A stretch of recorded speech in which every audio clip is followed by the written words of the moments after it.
ബിജാപൂരിന് തൊട്ടു മുമ്പുള്ള സ്ഥലമാണ്. കർണാടകയിലെ കുക്കുനൂറിലാണ്, അതായത് കർണാടകയിലെ ഒസ്പോട്ട് കഴിഞ്ഞ് കൊപ്പൽ കഴിഞ്ഞിട്ടുള്ള സ്ഥലമാണ് കുക്കുനൂർ. അവിടെയാണ് ഹിമാലയൻ ബ്ലൂ എന്ന് പറയുന്ന ഗ്രാനൈറ്റിൻ്റെ കോറിയുള്ളത്. കുക്കുനൂറിലാണ്, കർണാടകയിൽ. പിന്നീട് മധ്യപ്രദേശിലേക്ക് കടന്നാൽ മധ്യപ്രദേശിലും ഗ്രാനൈറ്റും അവൈലബിൾ ആണ്. ഒപ്പം കട്നി മാർബിൾ ഉള്ളത് മധ്യപ്രദേശിലാണ്. ഗുജറാത്തിലും ഗ്രാനൈറ്റുകളുണ്ട്. പിന്നീട് രാജസ്ഥാനിലേക്ക് കടന്നാൽ മാർബിളിൻ്റെ നിക്ഷേപം വളരെ വലുതായിട്ടുണ്ട്.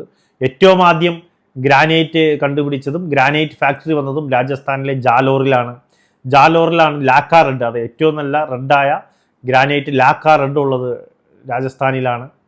അങ്ങനെ ഗ്രാനൈറ്റിൻ്റെ നിക്ഷേപം തുടങ്ങുന്നത് ഏറ്റവും കൂടുതൽ ഉള്ളത് ഡെക്കാൻ പീഠഭൂമിയിലും രാജസ്ഥാനിലെ ആരാവള്ളി റേഞ്ചിലുമാണ് ഗ്രാനൈറ്റ് ആൻഡ് മിനറൽസിൻ്റെ ഏറ്റവും കൂടുതൽ നിക്ഷേപങ്ങൾ ഉള്ളത്.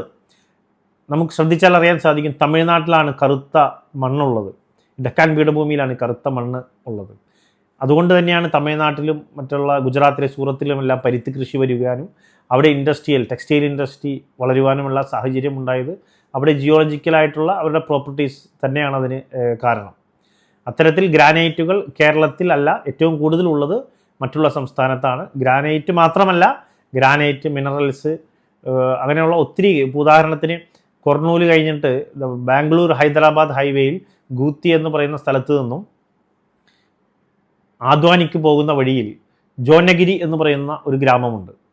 അവിടെ മഴക്കാലമാകുമ്പോൾ വജ്രവേട്ടക്കാർ വരും. കാരണം അവിടെ ഡയമണ്ട്സ് മഴക്കാലമാകുമ്പോൾ ഭൂമിയുടെ പിറ്റ് ഹോൾസുകളിൽ നിന്നുകൊണ്ട് ഡയമണ്ട്സ് ഉയർന്നു വരികയും അങ്ങനെ ആളുകൾക്ക് ഡയമണ്ട് കിട്ടുന്ന ഒരു ഗ്രാമം തന്നെ ജോനഗിരി എന്നാണ് ആ ഗ്രാമത്തിൻ്റെ പേര്. ബാംഗ്ലൂർ ഹൈദരാബാദ് റൂട്ടിൽ ഗൂത്തി എന്ന് പറയുന്ന സ്ഥലത്ത് നിന്നും നമ്മൾ ആദ്വാനിക്ക് പോകുന്ന റൂട്ടിലാണ് ജോനഗിരി എന്ന് പറയുന്ന സ്ഥലമുള്ളത്. അവിടെ തന്നെ ഇപ്പോൾ അടുത്തിടെ ഗോൾഡ് മൈനിങ്ങും സ്റ്റാർട്ട് ചെയ്തിട്ടുണ്ട്.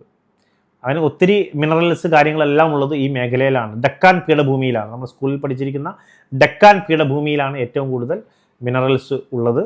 അവിടെയുള്ള ജിയോളജിക്കൽ പ്രോപ്പർട്ടീസ് തന്നെയാണ് അവിടെ ഇത്തരത്തിലുള്ള ഏറ്റവും കൂടുതൽ മിനറൽസ് എല്ലാം ഉണ്ടാകാനുള്ള കാരണവും അവിടെ വലിയ വലിയ ഇൻഡസ്ട്രികളെല്ലാം വരുന്നതിനും ഇത് തന്നെയാണ് കാരണം.